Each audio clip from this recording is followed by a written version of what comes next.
À présent, une petite vidéo de gens que je veux particulièrement remercier pour leur implication et les mots que vous allez entendre à présent. Quand est-ce que vous avez commencé à travailler avec Bernard Maris et dans quel cadre?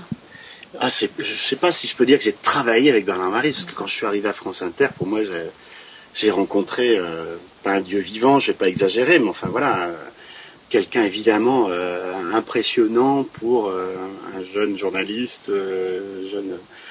éco. Rencontrer Bernard Maris, c'était, voilà, je ne me mettais pas au même niveau que lui. J'ai pas travaillé directement avec lui, mais je l'ai croisé, on parlait, on se voyait. C'était évidemment pour moi très enrichissant et très impressionnant au début. Voilà, avec Bernard, on parlait d'économie essentiellement, parce que je suis chef du service éco, et avec lui on parlait économie, et on rigolait aussi des prises de position des uns et des autres. Donc voilà, mon expérience de Bernard Maris, c'est des grandes discussions dans le couloir ici à France Inter, où ce qu'on appelle le bocal, c'est l'endroit où on se réunit tous avant l'antenne et après l'antenne, voilà. Comment c'était de travailler au quotidien avec Bernard Maris? Je travaillais pas au quotidien avec lui, mais je bavardais régulièrement avec lui et depuis de très longues années, car nous étions, je crois, très particulièrement liés. Très particulièrement liés pour une raison simple, c'est qu'on se retrouvait dans beaucoup de ses analyses et des miennes, bref, de nos analyses que nous avions le plus souvent en commun. Ce que j'appréciais énormément chez Bernard, c'est qu'il savait faire le lien, le pont entre des vues non pas radicales, c'était pas un radical, mais des vues totalement iconoclastes et contestataires des idées reçues sur l'économie, et les milieux les plus conservateurs, c'est-à-dire qu'il savait dire les choses avec autant de fermeté que de charme, et donc ne faisait pas peur et faisait passer ce qu'il voulait dire. Très bien, il l'imposait dans le débat public. Dans quel cadre est-ce que vous avez travaillé avec Bernard Maris? Quand est-ce que vous avez commencé à travailler avec lui? On s'est croisés pour la première fois en 2008 quand j'ai intégré l'équipe de la matinale.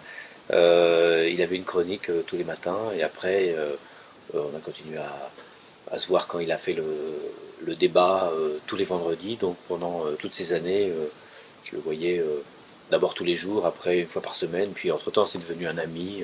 Voilà, on était devenus amis personnels et professionnels aussi, et on avait une complicité, comme il avait avec beaucoup de monde d'ailleurs, et une complicité, je dirais, sur aussi les thèmes, nos thèmes de prédilection, comme la croissance, le contenu de la croissance, et le fait de voir dans l'économie que derrière les chiffres, derrière les statistiques, derrière les concepts même, qu'il arrivait à manier, à tordre et à confronter à des choses souvent inattendues en économie. Derrière tout ça, il y avait des hommes, des femmes et une planète fragile. À l'époque, je présentais le 7-9 de France Inter, et la rubrique économique du 7-9 était tenue par Jean-Marc Sylvestre, qui avait sa vision de l'économie, plutôt une vision ultralibérale, et je trouvais que cette vision-là était insuffisante, qu'elle ne donnait pas la lecture, les différentes lectures possibles du fonctionnement de l'économie. Et j'avais suggéré qu'on fasse venir Bernard. Et le patron de la rédaction à l'époque, Jean Lucas, m'avait dit « Mais oui, très bonne idée, allons-y ». Et c'est comme ça que Bernard Maris est rentré dans le grand jeu de France Inter.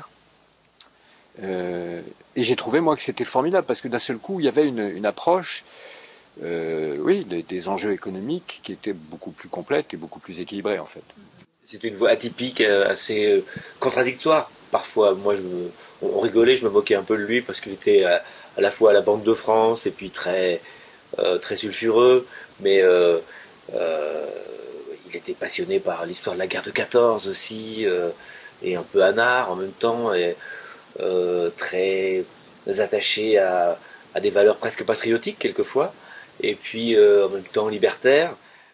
Il est beaucoup à rebours des voix qu'on entend traditionnellement dans le paysage radio. Pas beaucoup, il allait complètement et en permanence. Est-ce que, selon vous, c'était compliqué pour lui de tenir une telle position?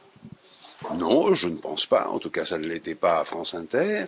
Bien au contraire. Mais il est toujours difficile, pardonnez-moi de le dire, mais j'en sais quelque chose, d'essayer de faire passer un regard différent sans pour autant brandir le poing et hurler. Bernard y arrivait merveilleusement bien. Bernard répondait à cet enjeu de façon magnifique, parce que c'était non seulement un remarquable économiste, c'est un keynésien pur jus, mais c'est un type d'une... Vous voyez, je parle au présent, c'est drôle. C'est un garçon d'une finesse incroyable, quoi. D'une très grande intelligence, avec aussi un très joli sens de l'humour, ce qui lui permettait d'engager sa réflexion économique dans une géométrie qui lui était tout à fait particulière. Voilà. Et moi, c'était un bonheur pour moi d'écouter Bernard. Moi, j'étais étudiant quand j'ai découvert Bernard Maris. J'étais étudiant en économie. Voilà, je m'ennuyais un peu dans les cours d'économie comme tout le monde. C'est dur, c'est long et compliqué. Et j'ai découvert un bouquin qui s'appelait Lettres ouvertes aux gourous de l'économie qui nous prennent pour des imbéciles. Je crois que c'est ça le titre. Signé Bernard Maris, professeur d'économie. Voilà, le titre était déjà incroyable. Et on se les passait tous à l'époque à la fac parce que c'était une nouvelle, pour nous en tout cas, une nouvelle manière de parler d'économie, quoi. On pouvait, d'un seul coup, on nous disait, attention, l'économie, on vous dit que c'est extrêmement sérieux, que c'est rigoureux. Je vais vous dire que vous pouvez le prendre quand même aussi d'une autre manière, l'économie. Pour moi, l'enseignement de Bernard Maris, c'est ça. C'est-à-dire qu'il ne faut absolument pas prendre au sérieux cette matière, ou en tout cas prendre ceux qui se prennent au sérieux avec cette matière. On doit pouvoir rire un peu d'économie, rire de ceux qui nous expliquent qu'il y a des lois naturelles en économie, etc. Il y a une critique de fond, évidemment, sur l'économie libérale, etc. Mais il y a aussi une philosophie. Et voilà, attention, l'économie, c'est peut-être pas forcément la science, une science aussi exacte qu'elle veut bien le dire. Et du coup, il faut pouvoir en rire. Je crois que j'ai retenu ça de lui. C'est voilà, on doit pouvoir rire de l'économie, rire avec l'économie. Lui qui était quand même érudit, qui a toutes les palmes académiques possibles, donc il avait tout le bagage évidemment que je n'ai pas, mais il en était venu aussi à la conclusion qu'on pouvait prendre ça avec beaucoup de recul. Et au sein même de la science économique, il était très érudit. Sa façon de parler du marxisme d'ailleurs, de parler de la théorie économique de Keynes ou des libéraux,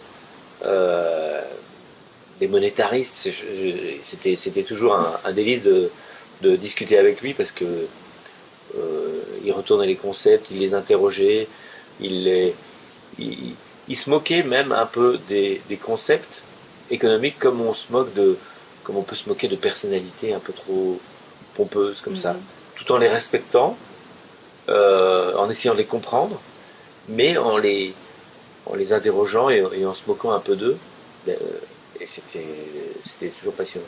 Sa vision d'économie ne traduit pas qu'une vision du monde. Sa vision d'économie traduit une vision de l'autre, de la personne, de l'humain. C'est une assez belle histoire des enjeux de l'altérité que la lecture économique de Bernard Maris. Il apportait de l'humanité dans l'économie, mais de l'humanité, pas de la niaiserie. Il apportait finalement, l'économie, c'est souvent... on oublie le but.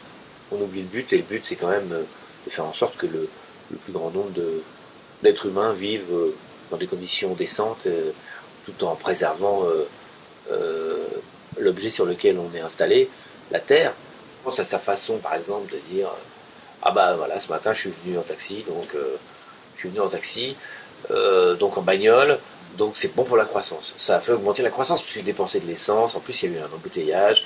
Donc j'ai fait un truc bon pour la croissance. Ce petit exemple-là montre à quel point simplement la façon dont on calcule la croissance est finalement assez débile et n'a pas beaucoup de rapport avec la façon dont on devrait calculer notre bonheur.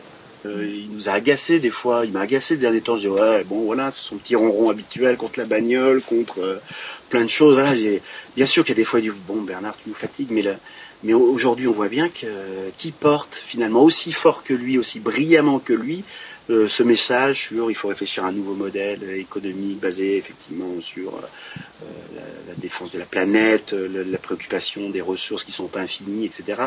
Beaucoup de gens, bien sûr, travaillent là-dessus, mais qui a cette voix aussi forte, aussi souriante, finalement, aussi grand public que lui? Pour l'instant, je trouve que, voilà, on constate le vide qu'il nous laisse.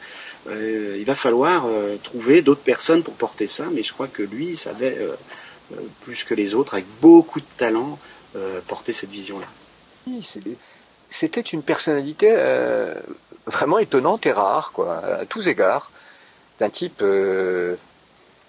moi, il y a deux choses qui tenaient. S'il y avait deux mots pour qualifier Bernard, ce qui est d'abord évidemment insuffisant, mais puisqu'il faut en choisir deux. Je dirais d'abord l'élégance. L'élégance morale, intellectuelle, l'élégance au quotidien, sa façon de s'asseoir, de vous regarder, l'élégance. Et l'autre chose qui m'a profondément touché, qui va peut-être surprendre, c'est l'amour. Vous n'imaginez pas la façon dont Bernard parlait de sa femme disparue, Sylvie. Mais c'était absolument bouleversant, quoi. C'est une rencontre qui est...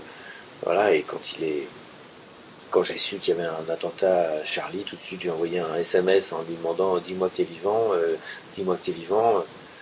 C'est mon dernier SMS que je lui ai envoyé, et c'était...